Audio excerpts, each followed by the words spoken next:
My ex-coworker. Back when I was 17 to 19 years old, I worked at a small local bakery. There were less than 15 employees spread across all the night and day shifts, so we only had a couple people working during the daytime. One of these people was Dave, the delivery driver. Dave immediately gave me an off vibe. He was in his mid-50s and way too friendly to a teenage girl. But the boss told me straight up that yes, he could be annoying, but no one worked harder than he did, so just ignore his antics. When I signed the paperwork, they never asked me to submit to a background check. In hindsight, that should have been a red flag. Over the course of the year or so that I worked with Dave, I tried very hard to ignore him. He was rarely outright creepy, but he was always just a bit too friendly. Who would stick around long after his shift was over to talk to me and the other pastry chef on shift. He always wanted to lick the bowl after I made Rice Krispie treats. He would always stand in front of the racks of the equipment or ingredients, just enough that sometimes my hand would brush him while reaching for something. He always stood just a little too close. He was constantly asking me about my life, what I liked, what I did for fun, if I had a boyfriend. Almost daily, he would tell me how a nice girl like me should have a boyfriend, how maybe a boyfriend would be good for me. I let this slide because sometimes older people can say things that were meant differently in their time. Then it was concert invites. Every other week, he had tickets to one concert or another. Once he figured out my genre of music, it was almost exclusively tickets to bands I desperately wanted to see. But I also knew I should not go anywhere with Dave. I don't like to associate with coworkers outside of my work anyways, and I had seen way too many red flags about Dave to trust him for even a second. My birthday came. He brought me a t-shirt. It was 2 sizes too small. He told me to try it on. I said no. He told me to try it on after work and text him a photo. He gave me his phone number. He asked for mine. I said no. He asked the other pastry chef for my number. She had my back and refused as well. He also brought me 2 tickets to a band I'd been waiting to see, VIP section, 21 plus only. He said he could get me in, but I had to go with him and him alone. I refused. He told me he could get me booze. I declined. For months and months after this continued, I brought it up with one of my bosses, but they laughed it off as classic Dave. When he wanted a hug on his birthday and hugged me without my consent, there's Dave for ya, offering to show me booze or pot. Ah, Dave, you scamp. When he pulled up his shirt and showed me his abdominal scar from a snowboarding accident, well, that's just Dave. No respect for boundaries, but a good worker. I seriously considered having one of my big strong male friends come in under the guise of being my boyfriend, just to deal with him. I was repulsed by him, but he hadn't really done anything to classify him as a predator. Besides asking for my number, he never tried to harass me outside of work hours. And besides the odd hug or two that I was too afraid and shy to refuse, he hadn't gone super physical. Then one day, Dave was gone. His name disappeared from the employee roster. My boss asked to see me in the office. She informed me that Dave was no longer employed at their business. Dave had been fired. Dave was fired because Dave was a convicted sex offender. Dave had 2 counts of rape and 1 count of kidnapping a minor from the mid-90s, about the time I was born actually.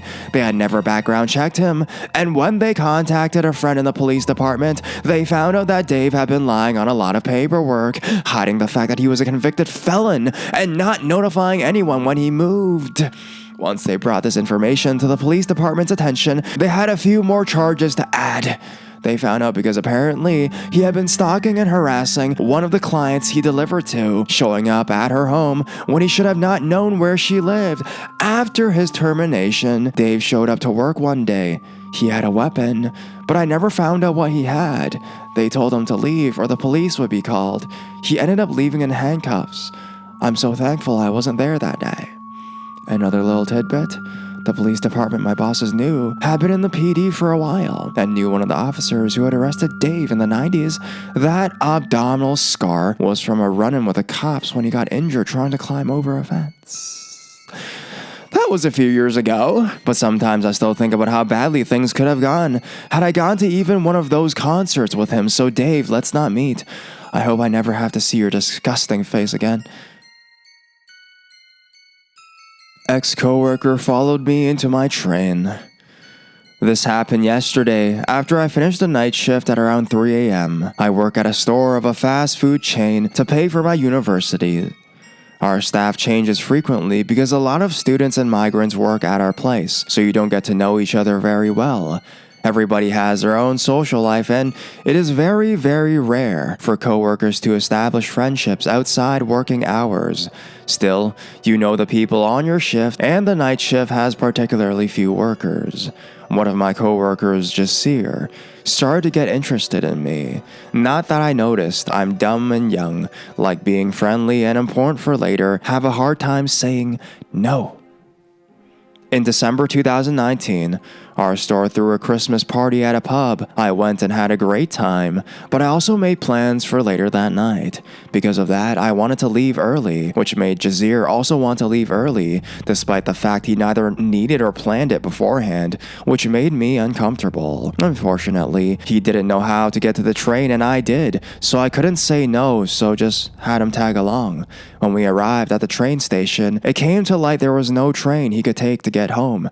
None. He did not check beforehand. He did not ask me. He just wanted to tag along with me. Super uncomfortable. Instead of taking the train to the main station, he got into my train and only got out when I insisted. He changed trains at another big station, but oh boy, that was not the train of the title. In January 2020, Jasir asked me out for coffee and I agreed. I thought he just wants to be friends. He doesn't have any and can only rely on his coworkers. If something happens, I can just nope out, and so I went. First, it was okay. We mostly talked about work-related stuff because we don't share any hobbies, we are not the same age, and we don't have the same mother tongue. Jasir didn't like talking about work and nothing more. He started talking about how different I was from other coworkers, how nice of a person I am, and how good my charisma is. Then he asked if we could get to know each other better. I genuinely didn't want to and still don't. Jasir is not my type, neither as a person nor from his looks, especially his looks, even if I sound superficial. While I am in my early 20s, Jasir is at least in his early 30s. I have no problem with age gaps, a story for another subreddit, but I'm not attracted to men that dress like teenagers. Instead of telling Jasir a straight no, I told him I am not interested in having a boyfriend. He didn't take that seriously and told me I would change my mind. I told him I wouldn't. He again was not really on board with that opinion, and so I elaborated more and more. He quit soon after that, and I foolishly assumed I was free. But whenever he came to my workplace and placed an order, he would ask me out to eat something. I would just make up some excuse because of finals, because of travel, because of anything I could get my hands on. Then came COVID-19 that hit Germany in March and I didn't see him anymore.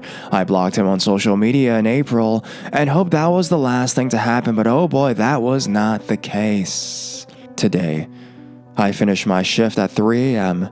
and left with my female and very Asian coworker Wei to catch the next train. We take different trains, so we decide to wait in the main lobby until I need to go to my platform. In that time, Jasir appeared. He just finished his shift and was on his way home. Wei asked him which train he needed to get to, and he said he was walking home. While the conversation went on, I got closer to Wei to get some space between me and Jasir. Wei did not grasp how uncomfortable I was in this situation, and she just walked away. What did Jasir do? He placed himself between me and Wei, right in my line of vision. Every fiber in my body felt how he barged into my personal space. I decided I could not take a private conversation with him and said, I need to get on my platform to end it. But Jasir followed me through the main lobby, through the train station, into the elevator, and into the train. I was internally screaming and walked through the train until I saw another passenger. I sat down in the row of seats next to her and Jasir followed.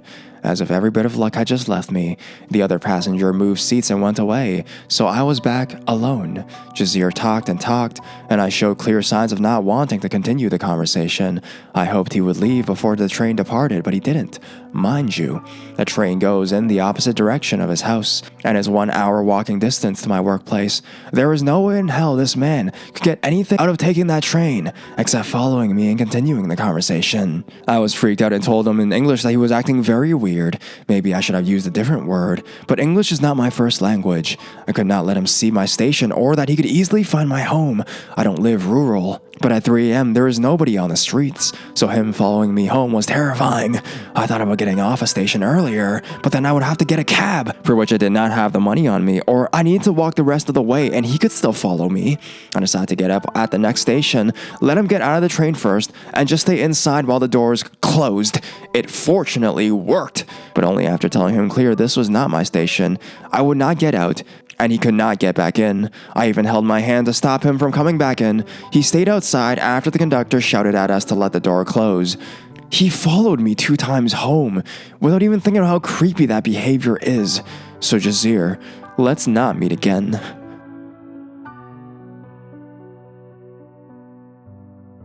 Trapped in the office by my deranged coworker.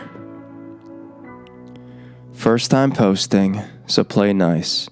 This is 100% true, and I've wanted to post it for a while, but I was too scared until recently. But now I think I'm safe from what happened, so here we go. Okay, this happened a couple years ago now, but it's easily the scariest shit I've been through. I was doing my 2nd year of my degree, so I worked at a well-known fast food place.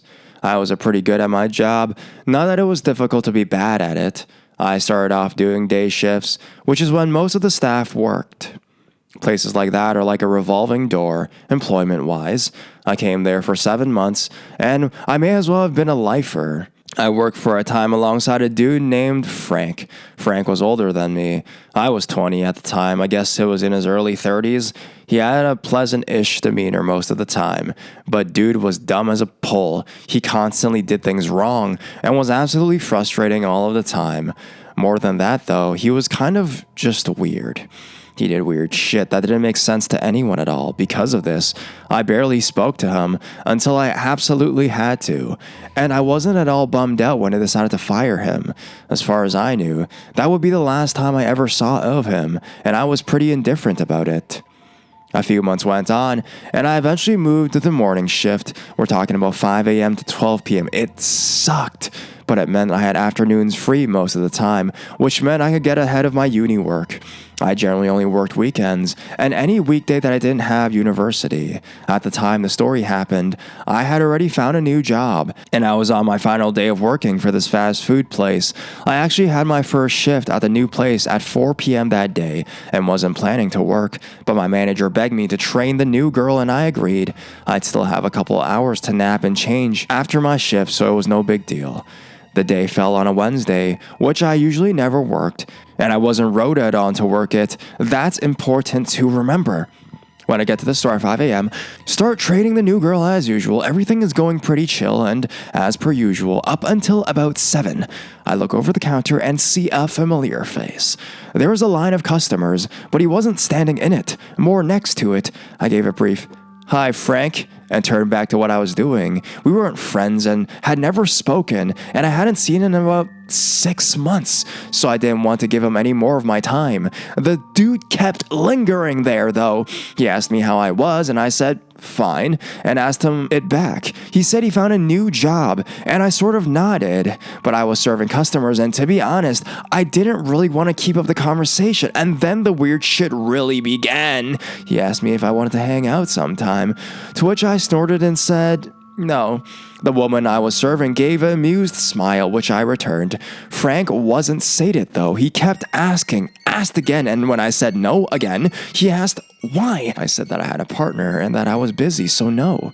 He asked what I was busy with. I said I was going to my hometown, which was true. He asked what was there and why I was going. Frustrated, I told him that I was just busy and that I needed to get back to work.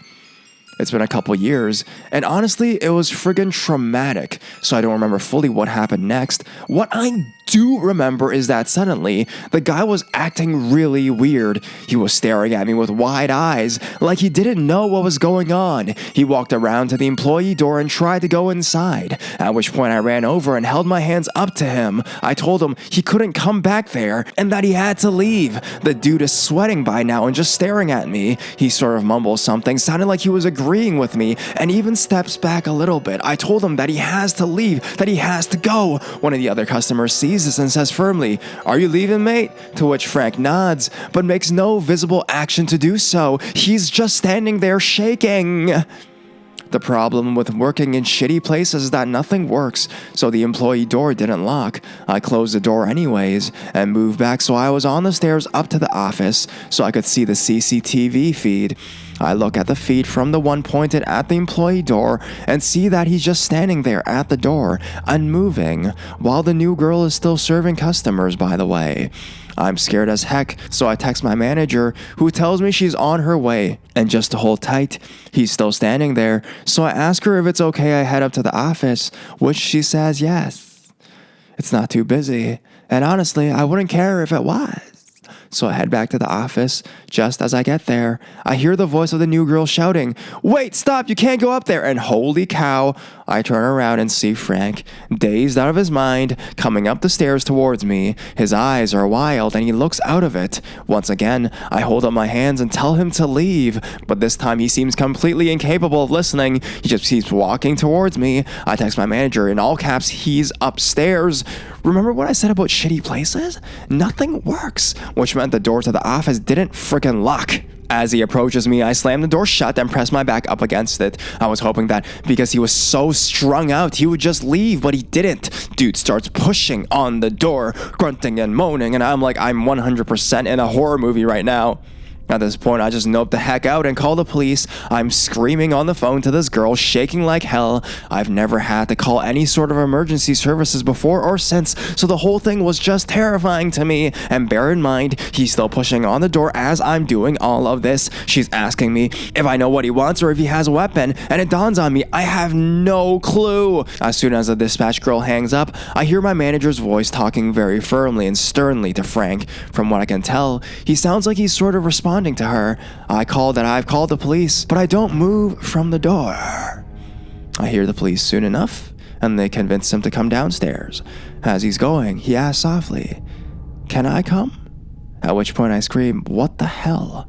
Because that was the last straw. Soon enough, a police officer knocks on the door and tells me they've taken him outside. He comes in and takes my statement. He tells me that all they could do is let him go, since he didn't break the law. They said he didn't seem to be on drugs either. I'm scared shitless, but I'm sort of glad he's gone. You think that's where the ordeal ends? But apparently Frank had a little prequel in mind for me. After this whole thing, I grab my phone to text my partner, and I've noticed a new email. I check it, and it's from 6:30 that morning, from Frank. I don't remember at all what was said, but it was essentially saying hello, asking how I was. He asked in the email if I liked to go out sometime, and that I'd had a great impact on his life. I show my manager, and she guesses that he got my email from one of the email threads she used to send with their rotas attached. Remember earlier, though, how I said that I had been rota to work that day, that I never worked Wednesdays, that he left before I started the early shifts? There was, in theory, no way he would have known I would be there, and yet he did. I passed this information on to the police, who told me they still couldn't do anything, but that if I ever saw him in public again, to call them. I called my new workplace and very briefly explained the situation. They were very nice and said I didn't have to come in, and that they hoped I was okay. My partner brought me home and helped me calm down while I sat, terrified and paranoid in my bed, until I eventually made my way to my mom's place, which was far enough that I felt safe. I eventually moved out of that town, but only 2 months ago. Up until then, I saw him everywhere I went, and feared what would have happened if he ever saw me. Thankfully, up until now, that's never happened. So, creepy asshole ex-coworker, let's not meet.